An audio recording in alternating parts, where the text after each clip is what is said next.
راشدون کے لپیٹ کے بعد خلافت بن امیہ کا آغاز ہوا۔ بن امیہ خاندان کے حکمران نے تقریباً 1 صدی تک ملوکیت سنبھالی اور اسلامی سلطنت کو بام عروج پر پہنچایا۔ بن امیہ سلطنت کی سرحدیں ایک طرف چین اور دوسری طرف اسپین تک پھیلی ہوئی تھی اور اس سلطنت کا کل رقبہ 58 لاکھ اسکوائر مائل تھا۔ قریش کے تمام خاندانوں میں بنو ہاشم اور بنو امیہ کو شہرت حاصل تھی۔ بنو امیہ کے جد اعلیٰ امیہ بن عبد الشمس تھے۔ فوجی سپہ کا منصب بنو امیہ میں بنی مخزوم قبیلے سے منتقل ہوا تھا۔ زمانہ جاہلیت میں سپہ سالاری کا عہدہ حرب بن امیہ اور پھر ابو سفیان کے پاس رہی، لیکن فتح مکہ کے موقع پر ابو سفیان مسلمان ہوا اور ابو سفیان کے بیٹے امیر معاویہ نے بنو امیہ حکومت کی بنیاد رکھی۔ خلفائے راشدین کے دور میں بنو امیہ خاندان نے اہم کارنامے سر انجام دیے۔ حضرت عمر فاروق رضی اللہ کے دور میں امیر معاویہ دمشق کے گورنر تھے، جبکہ حضرت عثمان رضی اللہ تعالیٰ عنہ کے دور میں امیر معاویہ پورے صوبہ شام کے گورنر رہے۔ حضرت عثمان رضی اللہ تعالیٰ عنہ کی شہادت کے بعد 35 ہجری میں حضرت امیر معاویہ نے حضرت علی رضی اللہ کے دور میں قصاص عثمان کے لیے آواز اٹھائی۔ حضرت علی رضی اللہ عنہ اور حضرت امیر معاویہ رضی اللہ عنہ کے درمیان جنگ صفین ہوئی۔ جنگ صفین کے بعد مسلم ریاست 2 حصوں میں تقسیم ہو گئی۔ آدھی ریاست حضرت علی رضی اللہ کے کنٹرول میں تھا اور آدھی حکومت حضرت امیر معاویہ کے پاس تھا۔ لیکن جب حضرت علی رضی اللہ کو شہید کر دیا گیا تو ایک شارٹ مدت کے لیے حضرت امام حسن رضی اللہ تعالیٰ عنہ خلیفہ بنے اور پھر حضرت امام حسن رضی اللہ تعالیٰ عنہ دستبردار ہوئے اور ان کی جگہ امیر معاویہ نے حکومت سنبھالی۔ امیر معاویہ نے 661 میں امیت کے لپیٹ کی بنیاد رکھی اور وہ 680 تک حکمران رہے۔ امیر معاویہ حکومت حضرت حسن رضی اللہ کے ذریعے منتقل ہوئی۔ حضرت سیدنا حسن رضی اللہ کے ساتھ جو معاہدہ ہوا بنیادی طور پر وہ 2 شعبوں کی تقسیم کا معاہدہ تھا، جس کے تحت سلطنت اسلامیہ کی تعلیم و تربیت کی ذمہ داری بنو ہاشم کے پاس آئی، جس کا مرکز مدینہ تھا، اور امور مملکت و سیاست بنو امیہ کے پاس آئی، جس کا مرکز دمشق تھا۔ چونکہ اسلام کے دائرے میں بہت سارے غیر عربی اقوام شامل ہو چکی تھی، لہٰذا یہ ضروری تھا کہ ان کی ذہنی تعلیم و تربیت کا باقاعدہ سے شعبہ ہو۔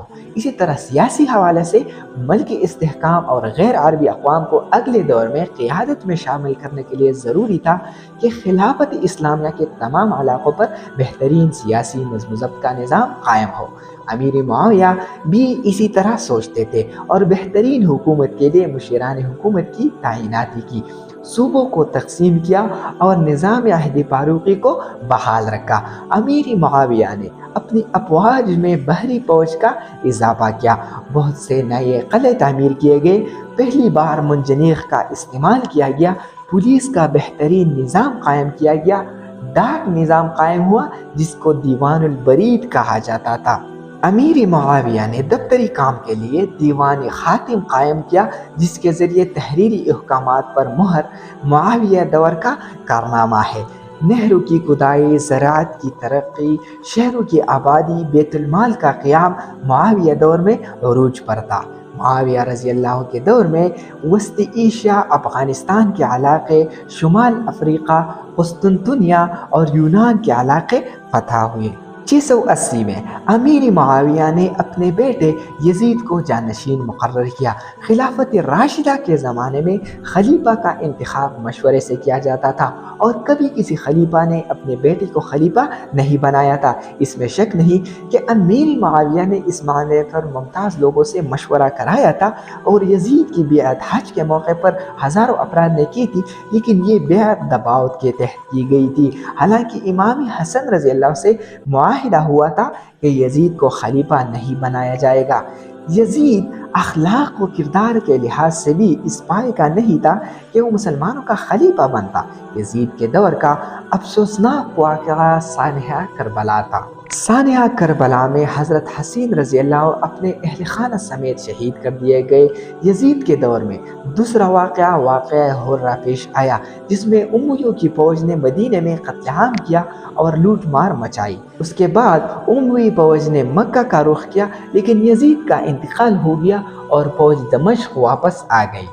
685 में अब्दुल मालिक बिन मरवान उमवी खिलाफत के हुक्मरान बने। अब्दुल मालिक बिन मरवान के कारनामों में इस्लामी सिक्का का आगाज़, अरबी को दफ्तरी ज़ुबान बनाना, मसाजिदों की तामीर, मस्जिद नबवी और खाना काबा की तवसी और शहरों की आबादकारी शामिल है। 705 में अब्दुल मालिक बिन मरवान के मरने के बाद वलीद बिन अब्दुल मालिक उमवी खलीफा बन गए। वलीद बिन अब्दुल मालिक का दौर मुस्तहकम दौर था। उस दौर में इस्लाम उन इलाकों तक पहुंच गया जहां पिछले अदवार में नामुमकिन समझा जाता था। तुर्किस्तान यानी वस्ती एशिया के एक हिस्सा पर अगरचे मुसलमानों का तसल्लुत कायम हो चुका था, मगर समरकंद बुखारा के नवाह में हुक्मरानों का रवैया बाग़ियाना था। 86 हिजरे में हिजाज बिन यूसुफ ने कबी बिन मुस्लिम को एक बड़े लश्कर का सिपहसालार बनाकर समरकंद बुखारा की तरफ भेजा। चुनांचे लश्कर इस्लाम समरकंद बुखारा को फतह करते हुए 9वें हिजरे में काशगर यानी चीन तक पहुंच गए। वलीद बिन अब्दुल मालिक के दौर में हिजाज बिन यूसुफ ने दूसरा लश्कर मोहम्मद बिन कासिम की सरबराही में हिंदुस्तान भेजा, जिसने एक मुसलमान बेटी की दादरस्ती की खातिर सिंध के बहरे कज़ाक़ों और राजा दाहिर की जुल्म व बर्बरियत की हुकूमत की एंट से एंट बचा दी। मोहम्मद बिन कासिम की फतूहात ने यहाँ की आबादियों पर न सिर्फ गलबा हासिल किया बल्कि अदल इंसाफ और समाजी रवादारी का निज़ाम भी कायम किया। वलीद बिन अब्दुल मालिक के दौर का एक और बड़ा कारनामा अंदलस की फतूहात यानी इस्लाम का यूरोप पर गलबा है। मशहूर सिपहसालार तारिक बिन ज़ियाद ख़ानदान बनु उमैया से ताल्लुक़ रखते थे, जिन्होंने अंदलस जो सुल्तनत रूमा का मरकज़ समझा जाता था को फतह किया। मूसा बिन नसीर ने अंदलस की फतह के बाद जिब्राल्टर और स्पेन पर हमले किए। स्पेन को फतह करने के बाद मुसलमानों ने यूनान के बहुत बड़े शहर जिनमें कुर्तबा, करमुना और इशबीला पर इस्लामी गलबे का परचम लहराया। इसके बाद तारिक बिन ज़ियाद और मूसा बिन नसीर ने शुमाली अंदलस में इज्तिमाई हमले किए और बहर मुतवस्सिता के साहिल बर्शलोना फतह करते हुए फ्रांस की सरहद दरियाए रोडना और अरबूना यानी निरूबी तक पहुंच गए। इन फतूहात की बदौलत सुल्तनत इस्लामिया की माशी हालत इंतहाई आले दर्जे पर पहुंच गई।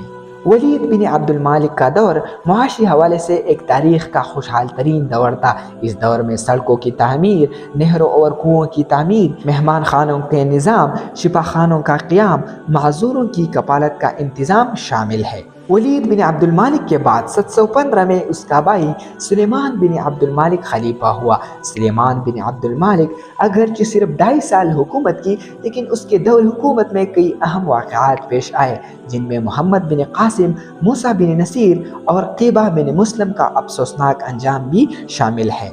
717 ईस्वी में उमर बिन अब्दुल अजीज़ बिन उमैया खलीफा बना। उमर बिन अब्दुल अजीज़ का दौर सबसे निराला और शानदार दौर था, जिसने खिलाफत राशिदा की याद ताज़ा कर दी। अगरचे उमर बिन अब्दुल अजीज़ का दौर महज 2 साल 5 महीने पर मुश्तमिल था, लेकिन इस मुख्तसर मुद्दत में उन्होंने वो कारनामे अंजाम दिए कि मुसलमान उन्हें 5वां खलीफा राशिद करार देते हैं। उमर बिन अब्दुल अजीज़ के बाद 720 ईस्वी में यजीद बिन अब्दुल मालिक खलीफा बने। यजीद बिन अब्दुल मालिक ने महज 40 रोज़ तक सुल्तनत को उमर सानी के उसूलों पर चलाता रहा, लेकिन फिर ये भारी पत्थर उससे ना उठ सका और तमाम इस्लाहात मनसूख करके वही पुराना इस्तिबदादी निज़ाम दोबारा कायम कर दिया।